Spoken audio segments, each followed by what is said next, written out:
World Sexual Health Day. Adlaw nga gintalana agud iselebrar ang sexualidad kag iduso ang mga kinamatarong nga nagaangot diri sa Pilipinas. Sa diin bala nga level ang mga Pilipino sa pagkilala sa sini nga mga kinaiya kag kinamatarong. Paano bala ginaamligan ang mga pamatanon agud indi maabusuhan? Paano bala ginapasiguro nga ang tagsa-tagsa mapalayo sa risgo? Subong nga World Sexual Health Day mga kapuso. Ang spotlight nato na magatutok kay Miss Cristina Hicole, ang focal person sa Family Planning Organization of the Philippines diri sa Iloilo. Good morning, Miss Christine. Good morning, attorney, and good morning man sa aton mga viewers. Subong nga adlaw aton ginaselebrar sa bilog nga kalibutan ang Sexual Health Day. Gani mo nang rason nga ikaw gid ang amon ginagda nga maupod kag makaistorya. Subong it's an honor to have you with us. So ma'am, umpisan ta dayon kay ti familiar kita sa ibang aspeto sang health. Puning sexual health do hindi ta familiar. Ano gid bala ining sexual health, ma'am? Ang sexual health is it involves physical, emotional, and social well-being sa isa ka individual kung sa diin may with respect sa iyang mga relationship kag mga partners ang iyang gusto nga matabo sa iyang lawas. This is also involved sir sa mga free from coercion kag violence. Ang consciousness naton kag sensitivity when it comes to sexual health or sexual issues. Are we mature bala or damo pa kita nga dapat obrahon para malabot ang level of maturity nga kinahanglanon? Dapat kay iba ang kabataan nadlok mag-open sa ginikanan kay akigan. Ano ni amo na mga pamangkot. Pero mas better kit may ara programa ang gobyerno ta nga or which is ara naman siguro i-ano pagid mas i-dusok pagid. It's because it starts at the home. But attorney nga sa balay start na.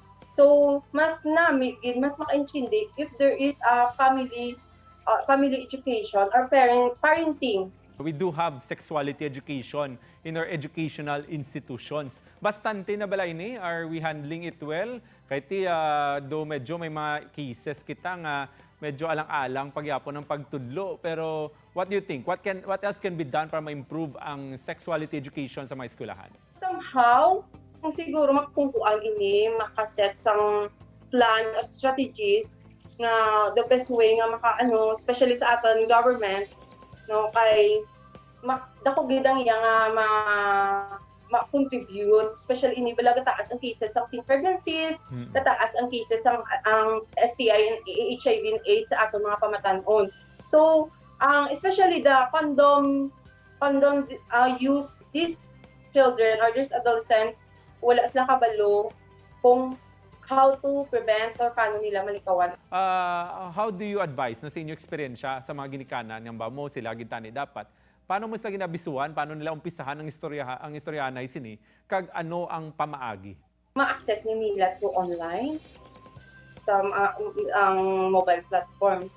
So mas mayo, mas mapatihan if ang information nga ini wala labot sa mga service providers, teachers, and other advocacies, mas mayo magaling man sa ginikanan. Mapatian nila that this is nagaling din sa akong nanay, nagaling din sa akong tatay. Sa inyo paghandle sa mga kabataan, subong, how do you advise them nga dapat dumdumon when they're making decisions, ilabi na when it comes to relationships, kag sa aspeto sang ilaman nga ikayong lawas, sexual health itself?